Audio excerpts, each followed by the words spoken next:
सभी का स्वागत है और अब लेते हैं खबर विशेष की ये खबर।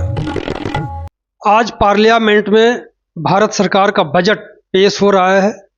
निर्मला सीतारमण बजट पेश कर रही हैं, तो इसी को लेकर के हम बात करेंगे सीए प्रेम गर्ग साहब से, जो आम आदमी पार्टी के नेता भी हैं। यानी नेता वाला भी काम करेंगे और सीए वाला भी काम प्रेम गर्ग साहब आज करेंगे। बजट पेश हो रहा है, आपने देखा होगा। हाँ मधुकर जी, बजट तो पेश हो गया। तो मैं 45 साल से, पिछले 45 साल से रेगुलरली बजट सुनता हूँ। कोई ऐसा साल शायद नहीं हुआ होगा कि मैंने बजट स्पीच ना सुनी हो फाइनेंस मिनिस्टर की। राजीव गांधी जी के टाइम पे, चौधरी चरण सिंह के टाइम पे, उससे पहले भी जितने भी फाइनेंस मिनिस्टर सारी मैंने स्पीचेस सुनी हैं। और मेरे को याद है कि 90s में जब बजट आता था तो नाना पालकी वाला होते थे, बहुत बहुत सीनियर एडवोकेट होते थे, तो वो बॉम्बे में स्पीच देते थे बजट के ऊपर। तो उनको सुनने के लिए सारे मगर पूरा ओवरक्राउड होता था। और उसको रेडियो पे भी, तब टीवी तो नहीं होते थे, रेडियो पे जैसे स्पीच सुनते तो हम लोग भी सुनते होते थे। बहुत एक एक्साइटमेंट होती थी। लेकिन ओवर द पीरियड क्या हुआ कि एक बजट एक रिचुअलिस्टिक जैसे एक्सरसाइज बन गई है। बेसिकली मैं इसको ये कहूंगा कि बजट जो होता है एक इनकम और एक्सपेंडिचर का एक तरह से स्टेटमेंट ऑफ अकाउंट हो जाती है। होना ये चाहिए कि बजट एक विजन डॉक्यूमेंट होना चाहिए। जैसे बीपी सिंह ने एक बार कहा था कि मैं जो भी कुछ आज प्रपोज करूँ वो 5 साल तक के लिए रहेगा, मगर ये नहीं कि हर साल मैं चेंज करता रहूंगा। तो बेसिकली क्या है कि बजट जो है एक आगे का देश का फ्यूचर जो है वो डिटरमिन करे। लेकिन यहाँ पे क्या होता है, इंडिया में बजट क्या होता है कि एक जैसे हिट एंड ट्रायल मेथड होता है या पैच वर्क होता है। पैच वर्क करता है, किसी ने आज डिमांड कर दी कि जी इस चीज का पेट्रोलियम पे रेट बढ़ा दो, कस्टम ड्यूटी बढ़ा दी, किसी ने कहता प्लास्टिक पे कम कर दो तो कम कर दी। वो जो पैच वर्क होता है ना, उसमें कोई लॉन्ग टर्म विजन नहीं होता। जैसे आज जरूरत है ऐसे करते, अगले साल फिर कुछ लगा चेंज कर दिया। जैसे एसटीटी है, अब इन्होंने इस बार 0.1 से 0.2% कर दिया। कोई उसका कोई लॉजिक या उसके पीछे कोई रीजन, क्योंकि मार्केट बहुत अच्छी चल रही है, ये कह रहे हैं टैक्सेज बहुत इकट्ठे हो गए हैं जी। तो उसमें अब इस चीज की क्या जरूरत थी। उससे आपने देखो अभी जैसे बजट आ रहा था, जैसे इन्होंने प्रपोजल दिया, उससे 1000 से पॉइंट से नीचे एकदम से धड़ाम करके गिर गया। और ऐसे जो है शेयर मार्केट की बात, हाँ शेयर मार्केट की बात, ऐसे लॉन्ग टर्म कैपिटल शेयर पे जो 10% होता था वो आज 12.5% कर दिया। मगर उसके पीछे कोई लॉजिक या कोई रीजनिंग नहीं होती, बस वैसे कर देते हैं। अगले बार हो सकता है 12.5 से 7.5% कर दें जी। तो मगर कोई ऐसा विजन हो कि जी ठीक है आज जो कर दे 5 साल 7 साल 10 साल चलेगा। ऐसी रेट ऑफ टैक्स कर दे, सिर्फ उसके स्लैब जो है वो प्लस होती जाएगी। जैसे महंगाई है, जैसे 3 लाख, अब कितने सालों से 3 लाख चला रहा है, तो 3 लाख का 3.25 लाख 3.5 से 5% हर साल ऑटोमेटिकली कोई ना कोई सिस्टम ऐसा मैकेनिज्म हो जाए तो उसमें राउंड ऑफ करके हर साल 5% जो, जैसे महंगाई 5% बढ़ती है तो वो स्लैब भी 5% बढ़ती है, ताकि लोगों को, जो गरीब लोग हैं जिसके पिछले साल से 20,000 रुपये महीने की इनकम थी, अगर इस साल 22,000 रुपये होगी तो उसको 22,000 से ऑटोमेटिकली टैक्स फ्री होनी चाहिए।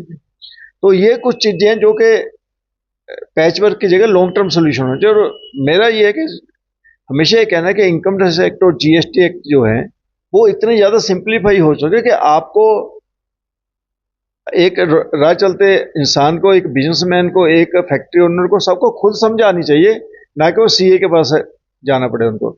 और सीए को भी समझ नहीं आती। आधे प्रोविजन ऐसे होते हैं कि सीए भी कॉम्प्लिकेट होता है। और आप देखोगे इतनी कॉम्प्लिकेशन है कि कोर्ट्स में लाखों केस चलते हैं इनकम टैक्स पे, जीएसटी पे। जीएसटी इतना कॉम्प्लिकेटेड है, बड़ा सिंपल, बाकी कंट्रीज में बड़ा सिंपल होता है। एक रेट जैसे 15% रेट जीएसटी का सारी चीजों पे कर दें, कोई उसमें रिफंड का इश्यू ना रहे, कोई कुछ ना रहे, कोई घपला ना रहे। सिंपल है कि 15%, 18% या 12% जो भी है, सब चीजों पे जैसे बाहर के कंट्री में एक रेट होता है, एक रेट। ऐसा क्यों होता है कि जो चीज सीए भी ना समझ पाए और वो सिर्फ सरकार ही समझती है? नहीं, सरकार को भी समझ नहीं आती, सरकार को भी कुछ नहीं समझ होता। तुक्केबाजी, मैंने बोला तुक्केबाजी होती है सिर्फ।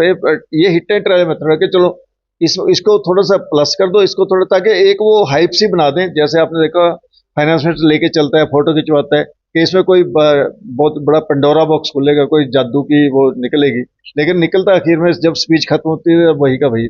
इस बार की जो जादू है मोदी सरकार की, उसमें जादू कहाँ दिख रहा है? और मतलब एक सीए के तौर पर और एक नेता के तौर पर भी राहत कहाँ है और मार कहाँ खाया लोगों ने? भाई नहीं, कुछ चीजें देखो, जब कोई सरकार ऐसी नहीं होती कि सरकार कोई जनता विरोधी होती है, सरकार का भी अपने एक वर्किंग की होती है, उसके पीछे आईएएस अफसर जो होता है, आईआरएस अफसर जो होते हैं, वो बहुत बड़ी एक्सरसाइज होती है ये।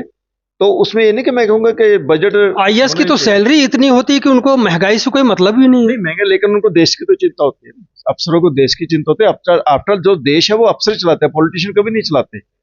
जो फाइनेंस मिनिस्ट्री में, नॉर्थ ब्लॉक में, साउथ ब्लॉक में इतने बड़े बड़े अफसर बैठे, एक्चुअली देश को वो लोग चलाते हैं। पॉलिटिशियन तो आते हैं जाते हैं, पॉलिटिशियन के आने या जाने से कोई फर्क नहीं। मतलब वही लोग सबसे ज्ञानी हैं इस देश में बेसिकली। हाँ, इंडियन अवतार सर्विस हम बोलते हैं, आईएएस, इंडियन अवतार सर्विस। बेसिकली आईएएस जो होते हैं, सिविल सर्विस, ये बहुत अच्छे, ये नहीं कहता कि बुरे हैं, बहुत अच्छे लोग होते हैं, बहुत अच्छे अफसर जो होते हैं, जो कि देश को चलाते हैं। देश चलता है बेसिकली इन्हीं लोगों के सिर पे चलता है। पंजाब है, हरियाणा है, कोई भी आपने देखो कोई भी स्टेट है, उसको कौन चलाता? Secretary, joint secretary, under secretary, ये लोग ही चलाते हैं। असल में अगर ये ना हो तो देश चलेगा ही नहीं। ऐसा नहीं है, वो ठीक है कि विजन होता है, किसी में नहीं होता, लेकिन बहुत अच्छे अच्छे टीएन सेशन जैसे अफसर भी हुए हैं जिन्होंने देश को एक दिशा और दशा दी है। बहुत लोग हुए, ये अपने एनएसए एडवाइजर हैं जैसे, और ये अफसर लोग ही तो। फिलहाल सर वो बताएं कि राहत कहाँ पे मिली लोगों को, और जो एक तरह से महंगाई बढ़ाने या और भी क्या क्या है जिस पर लोगों को दिक्कत आएगी? जैसे देखिए, जैसे कुछ दवाइयों पे इन्होंने इस बार जो कस्टम ड्यूटी है वो खत्म की है। जैसे कैंसर की दवाइयां जो बहुत कॉस्टली होते हैं, लाख लाख 2-2 लाख के इंजेक्शन होते हैं, वो उस पर कस्टम ड्यूटी खत्म की है। तो ऐसी हाउसिंग के लिए इन्होंने काफी पैसा इस बार, ये अच्छा आइडिया है कि जो इंडस्ट्रियल टाउनशिप्स होती हैं उसके पास ही, मैं हमेशा से कहता रहता हूँ कि जो इंडस्ट्रियल टाउनशिप होती है, जैसे अपने चंडीगढ़ का इंडस्ट्रियल एरिया, उसके पास में ही लेबर के रहने के लिए जगह चाहिए। जैसे अभी इन्होंने 30-35 एकड़ जगह खाली करवाई थी कॉलोनी नंबर 4 में, तो मैंने इनको सजेस्ट किया था कि अब क्या है कि लेबर वाला जो मलोया से जाता है, मलोया से 15 किलोमीटर इंडस्ट्रियल एरिया जाता है, तो उसमें क्या है कि एक तो ट्रैफिक बढ़ता है उससे, एक उसको बेचारे को 10-12-15 किलोमीटर साइकिल चला के जाना, फिर शाम को साइकिल चला के आना। तो यही जो 4 मंजिला फ्लैट है, ये क्यों नहीं वहां पे इंडस्ट्रियल टाउन के पास बना दिए जाते, इंडस्ट्रियल एरिया बना दिए जाते, ताकि वहीं पे ही उनको वॉकिंग डिस्टेंस पे ही वो मिल जाए। तो ये जो इसमें इस बार दिया है कि हम डोरमेटरी बनाएंगे, रेंटल हाउसिंग जिसको बोलते हैं, कि गवर्नमेंट ही रेंटल हाउसिंग बनाए इंडस्ट्रियल टाउनशिप्स के बाहर, ताकि वहां पे इंडस्ट्री के लोग रह सकें। अगर ये कामयाब होती है तो ये मैं कहूँगा कि बहुत अच्छा एक स्टेप होगा। और ऐसे हाउसिंग के लिए पैसा देना, ये एक अच्छा है कि हाउसिंग के लिए तो मैं ये कहूँगा कि जो लॉन्ग टर्म कैपिटल गेन हम जो सीएज बोलते हैं, वो कोई भी प्रॉपर्टी आप सेल करते हो तो उस पर लॉन्ग टर्म कैपिटल गेन नहीं लगना चाहिए। अगर आप उसको बेच के कोई और प्रॉपर्टी ले लेते हो, जैसे आपने समझ लो इंडस्ट्रियल प्लॉट ले लिया घर बेच के, तो उस पर नहीं लगना चाहिए टैक्स गेन, क्योंकि आपने, अगर आपको फैक्ट्री लगानी है, आपने अपना घर बेच के अगर फैक्ट्री के लिए कोई चीज़ ले ली, तो उस पर लॉन्ग टर्म कैपिटल गेन नहीं लगना चाहिए। कोई भी प्रॉपर्टी बेच के दूसरी अगर आप प्रॉपर्टी लेते हो, तो मेरा पर्सनल व्यू है कि आप को उसको कैपिटल गेन नहीं लगना चाहिए। तो ऐसे कुछ चीजें जो कि आगे आने वाले टाइम में इनको कंसिडर करनी चाहिए। जो जानने की इच्छा है बजट को लेकर के, ये क्यों कम होते जा रहा है? पहले तो काफी लोग जानने के लिए जो है अखबार पढ़ते थे, टेलीविजन देखते थे। देखिए मतलब 90% लोग जो टीवी देखते हैं या बजट स्पीच सुनते हैं, वो सिर्फ एक चीज देखते हैं कि मेरी इनकम टैक्स स्लैब बढ़ेगी या कम होएगी, या इनकम टैक्स का रेट कम होएगा या बढ़ेगा।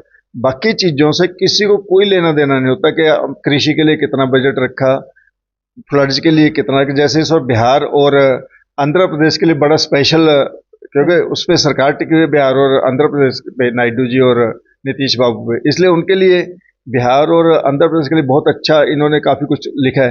लेकिन पंजाब के लिए तो कुछ नहीं लिखा, क्योंकि पंजाब में इनको जरूरत नहीं है। तो ये जो स्टेट स्पेसिफिक चीजें होती है, ये नहीं होनी चाहिए, बेसिकली नेशनल लेवल पे ही सारा कुछ होना चाहिए। फिलहाल जो हाउस वाइफ है उनके लिए आप कुछ समझ पाए हो? नहीं, हाउस वाइफ के लिए तो कोई ऐसा कुछ नहीं हुआ कि कोई चीज सस्ती हुई है, कोई गैस सिलेंडर सस्ता किया हो, या कोई सब्जियां सब इससे सस्ती हो जाएंगी, या कोई दालें सस्ती हो गई, ऐसा कुछ नहीं किया। ऐसा मगर बजट में कुछ ना होता है ना ऐसा होगा। एक सर वो भी कहा जा रहा था कि जो हाउस वाइफ है उसके लिए भी कुछ सरकार की तरफ से योजना थी। मैं तो ये कहता हूँ हाउस वाइफ्स के लिए सीधा कहते हैं, जो भी हाउस वाइफ्स हैं उनके लिए 1 लाख की एडिशनल वो दे देंगे डिडक्शन। जो जैसे लड़कियां काम करती हैं, ठीक है, उनको सैलरी मिलती है, लेकिन जो हाउस वाइफ तो उसको बेचारी को कुछ नहीं मिलता। तो अगर हाउस वाइफ के लिए 1 लाख रुपए की एग्जम्पशन अलग से दे दे डिडक्शन पति की सैलरी में से, तो हाउस वाइफ खुश हो जाएगी। ये हुआ नहीं। ये नहीं हुआ, लेकिन ऐसा कुछ होना चाहिए कि हाउसवाइफ भी जो है देश की इकोनॉमी का बहुत बड़ा हिस्सा है। मेरे को याद है एक प्राइम मिनिस्टर ने, मेरे को नाम नहीं याद, उसने कहा था कि हाउस वाइफ जो है वो भी, जो एम्प्लॉयड लड़कियां हैं या जो हाउस वाइफ्स जो बाहर काम करती हैं, जो हाउस वाइफ वो भी तो काम करती है ना, वो बच्चे पालते हैं, घर को चलाती हैं, घर को, मगर उनको भी कोई एनकरेजमेंट मिलनी चाहिए ताकि उनको बाहर नौकरी के लिए न जाना पड़े और उनको एक बेनिफिट मिल जाए। तो उसके लिए भी कुछ ना कुछ, हाउस वाइफ बहुत बड़ा एक समाज का बहुत बड़ा एक अंग है। और आपकी जैसे वाइफ है, वो से बाहर नौकरी नहीं करती, लेकिन वो काम तो करती है ना, इकोनॉमी तो चला रही है। आप अगर वो घर पे बैठे तभी आप अच्छे से ज्यादा काम करते हो। अगर आप दोनों में भी काम बाहर करोगे तो शाम को आके घर को चलाना मुश्किल होएगा। तो घरों को संभालने में, जैसे कि बच्चों को भी संवारने में, पति को भी संवारने में बहुत बड़ा रोल है, तभी आप घर को बना सकते हैं। मैं ये चाहूंगा कि अगर मैं उनकी जगह फाइनेंस मिनिस्टर, मैं सबसे पहले हाउस वाइफ्स के लिए कुछ ना कुछ जरूर करूँ कि हाउस वाइफ को 1 लाख रुपए का कम से कम बेनिफिट, ताकि हम कहते हैं गृहिणियों के लिए क्या किया, गृहिणियों को 1 लाख रुपए का एग्जाम्पशन दे दे। अभी जैसे कह रहे हैं 1,000 रुपये उनके अकाउंट में डाल लेंगे, वो फालतू की चीजें होती है, उससे कोई फर्क नहीं पड़ता। लेकिन हाँ, एक अच्छा उनको पति को ये बेनिफिट दे कि अगर आपकी वाइफ हाउस वाइफ है तो आपको 1 लाख रुपए की एक्स्ट्रा वो मिल जाएगी। हाउस वाइफ के जगह गृहिणियां जो है वो कहना ज्यादा। हाँ, गृहिणी के लिए, मगर जो मैरिड है कि आपका खर्चा बढ़ता है, आपकी शादी होती है तो आपका खर्चा ही बढ़ता है। अगर आप कुंवारे हो तो आपका कोई खर्चा नहीं है, तो उसके लिए आपको कोई ना कोई एग्जाम्पशन मिलनी चाहिए। ये मगर मेरा एक थॉट है, मे बी मगर प्रैक्टिकल हो या ना हो वो अलग बात। तो ये आज का बजट जो पेश हुआ है उसको लेकर के प्रेम गर्ग साहब बता रहे थे, और हमें लगता है कि इसको और भी स्टडी करने की जरूरत है कि कल तक शायद समय लग जाए और ठीक ठीक कहने में आसानी हो सके। तो पढ़ लिया, सारा बजट पढ़ भी लिया और सुन भी लिया। तो इसमें मेरा तो यही कहना है कि एक तो इनकम टैक्स सेक्टर बहुत सिंप्लीफाई होना चाहिए, सिंगल जैसे 25% रेट हो, कोई सेस, कोई सरचार्ज या फालतू की चीजें सारी हटे। क्योंकि ये जब लगते थे कभी, जैसे बांग्लादेश की लड़ाई हुई तब वो सरचार्ज शुरू हो गया, बांग्लादेश सरचार्ज, वो उसके बाद कभी हटा ही नहीं, उसका और सेस शुरू हो गया। तो ये सिंप्लीफाई होना चाहिए, 25% टैक्स हाईएस्ट रेट हो, 10%, 15%, 20%, 25% जो भी स्लैब है, बस 25% तक खत्म हो। व्यापारियों को कोई फायदा हुआ है? नहीं, ऐसा चीज, लेकिन अलग अलग सेक्टर में जैसे होता है कि जी, जैसे मैंने बोला कि आप प्लास्टिक पे 25% वो जो कस्टम ड्यूटी बढ़ा दी ताकि जो नॉन बायोडिग्रेडेबल प्लास्टिक है उसको डिस्करेज करें। ऐसे अलग अलग सेक्टर, जैसे डायमंड पे या इस पे ड्यूटी कट कर दी, गोल्ड पे, सिल्वर पे, ऐसे किसी चीज पे बढ़ा दी, किसी चीज पे कम दी। हर साल एक्सरसाइज होती रहते हैं, किसी को फायदा होता है, किसी को नुकसान होता है। टैक्स वाला जो स्लैब है, जो आप 3-4 लाख रुपए महीना सालाना कमाते हैं, उसके लिए कुछ है क्या? नहीं, मैं तो ये कहता हूँ सीधा 5 लाख तक टैक्स नहीं होना चाहिए, सिंपल। अब जो हुआ है अभी तो 3 लाख, नई स्कीम में जो है 3 लाख तक टैक्स जीरो है, फिर उसका 3 से 7 तक 5% है, फिर 10% है, फिर 15%, ऐसे करके स्लैब है। लेकिन जितनी महंगाई है, जितना आज की डेट में सारा है सिस्टम, तो उसमें जो न्यू स्कीम में सीधे 5 लाख पे टैक्स फ्री कर दे, क्योंकि उसमें डिडक्शन वगैरह कुछ नहीं है। तो इसलिए सीधा 5 लाख पे नील करके उसका 5 लाख से 10 लाख, 10 लाख से 15, ऐसे करके 25% हाईएस्ट टैक्स होना चाहिए मेरे मतलब इंडिविजुअल में। सर, घर का खर्चा पूरा नहीं होता है 3 लाख में या 3.5 लाख में, 5 लाख में भी बहुत होगा, क्योंकि बहुत खर्चे हैं। ये तो नहीं कि आप टैक्स नहीं दोगे। देखो, एक इंसान जो है, कोई भी है, मैं हूं, आप हो, साल में 12 महीने में से 5 महीने जो हम सरकार के लिए काम करते हैं, हम 18% जीएसटी देते हैं, टैक्स देते हैं। जनरली मैंने ये देखा है कि अगर आप कैलकुलेट करो तो आप 12 में से 5 महीने आप सरकार के लिए काम करते हो, 7 महीने आप अपने लिए करते हो। आप सिगरेट खरीदते हो, शराब लेते हो, कोई भी चीज, उसमें हर एक चीज में टैक्स, साबुन लेते हो, कपड़े लेते हो, सब में टैक्स तो दे ही रहे हो ना। तो ऑन एन एवरेज जो कि एक टैक्स पेयर है, वो 5 महीने सरकार के लिए काम करता है और 7 महीने अपने लिए काम करता है। तो इसलिए जब सरकार के लिए 5 महीने काम करते, तो सरकार भी आपको कुछ बदले में देना। अब ना तो आपको सरकारी स्कूल में पढ़ाना है बच्चे को, ना आपको सरकारी हॉस्पिटल में जाने को, सर्विस इतनी पुअर है।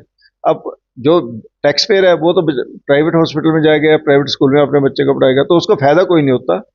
ये चीजें बढ़ानी चाहिए। हेल्थ पे पैसा और एजुकेशन पे पैसा बहुत ज्यादा खर्च होना चाहिए। सबसे ज्यादा बजट जो है वो हेल्थ और एजुकेशन में होना चाहिए मेरे मतलब। अगर मैं हूंगा, मैं तो इस पे इंफ्रास्ट्रक्चर, हेल्थ एंड एजुकेशन, इसको सबसे प्रायोरिटी पे रखूंगा। सर, टैक्स की बात आप करते हैं, टैक्स देना ही चाहिए। हम भी कहते हैं देना ही चाहिए। हम जब गाड़ी खरीदते हैं तो रोड टैक्स भरते हैं। नहीं भैया, मैं फिर भी टोल टैक्स दे रहे हो। देखो दो तरह के टैक्स होते हैं, एक होता है डायरेक्ट टैक्स, एक होता है इनडायरेक्ट टैक्स। इनडायरेक्ट टैक्स तो एक जो राह चलता भिखारी है वो भी देता है, क्योंकि कोई भी चीज आप खरीदोगे उससे टैक्स तो हो गई। बिल्कुल। आप टूथपेस्ट लेते हो, ब्रश लेते हो, खाना खाते हो होटल में, कुछ भी लेते हो, वो तो indirect tax A to Z हर एक सिटीजन देते हैं। हाँ, डायरेक्ट टैक्स जो है वो सिर्फ एक कैटेगरी से ऊपर वाले लोग देते हैं, जैसे 3 लाख से ऊपर वाले या 5 लाख से ऊपर वाले। मैं ये कहता हूँ क्योंकि टैक्स देना एक प्राइड का भी, मैं जैसे कहता हूँ, मैं समझ लो हाईएस्ट टैक्स पेयर हूँ से चंडीगढ़ में, तो मेरे को एक इसका भी बहुत बड़ा स्वाभिमान होगा कि मैं गवर्नमेंट को टैक्स देता हूँ। अगर आप टैक्स नहीं देते तो आप क्या हो गए, आप अपने को गरीब ही मानो, क्योंकि आप गवर्नमेंट को तो कुछ दे ही नहीं रहे। तो इसलिए टैक्स देना एक धर्म है, और हर एक बंदा ये चाहेगा कि मेरी इनकम इतनी हो कि मैं गवर्नमेंट को टैक्स दूं। कोई ये नहीं चाहेगा कि मेरी इनकम इतनी कम हो जाए कि मैं गवर्नमेंट को टैक्स ना दूं। गवर्नमेंट को टैक्स देना बहुत अच्छी बात है, लेकिन उसके साथ साथ गवर्नमेंट का भी फर्ज है कि हमारा टैक्स दिया हुआ जो है उसकी जो है सदुपयोग करे, ना कि दुरुपयोग करे। जो टैक्स भरने वाले लोग हैं, आप कहते हैं कि भरना चाहिए, टैक्स भरने की स्थिति में कितने लोग हैं सर जो अपने मेहनत से काम कर रहे हैं, उसको भी टैक्स भरना पड़ रहा है, सरकार का कोई योगदान उसमें नहीं, तो क्या टैक्स लेने के अधिकारी हैं क्या?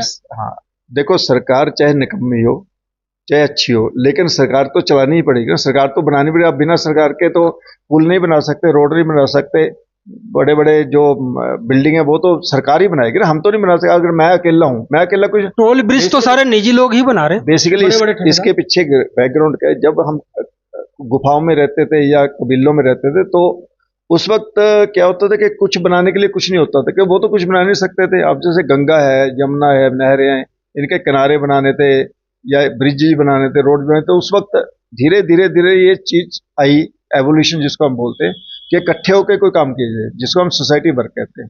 तो उसमें पहले पंचायतें बनी, फिर राजा लोग आए, राजा लोगों ने काम करवाने शुरू, राजा कर लेता था, करके बिना तो गवर्नमेंट नहीं चलेगी ना। लेकिन हाँ, गवर्नमेंट जो है, अच्छी गवर्नमेंट और बुरी गवर्नमेंट का यही है कि गवर्नमेंट आपके पैसे को सदुपयोग करती है। जैसे सिंगापुर है, सिंगापुर में आपके पैसे का सदुपयोग हो रहा है, न्यूजीलैंड है, ऑस्ट्रेलिया है, एक कंट्री है, यूरोपियन कंट्री, ये पैसा वेस्ट नहीं करते।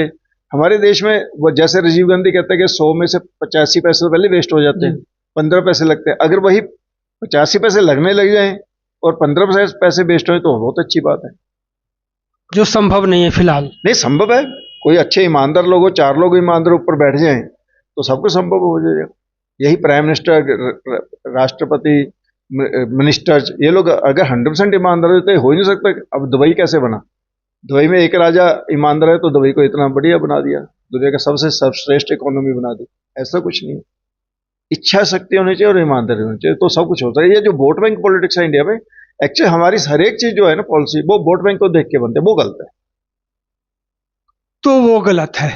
कुल मिलाकर के बजट पेश हो चुका है, अब लाभ नुकसान क्या होने वाला है वो तो अगले 1 साल में पता चल पाएगा।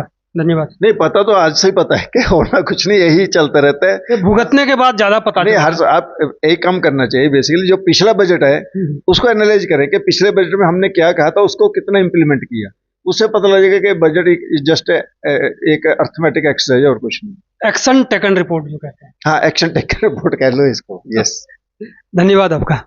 Thank you. CNE न्यूज के साथ बने रहने के लिए आप सभी का बहुत बहुत धन्यवाद।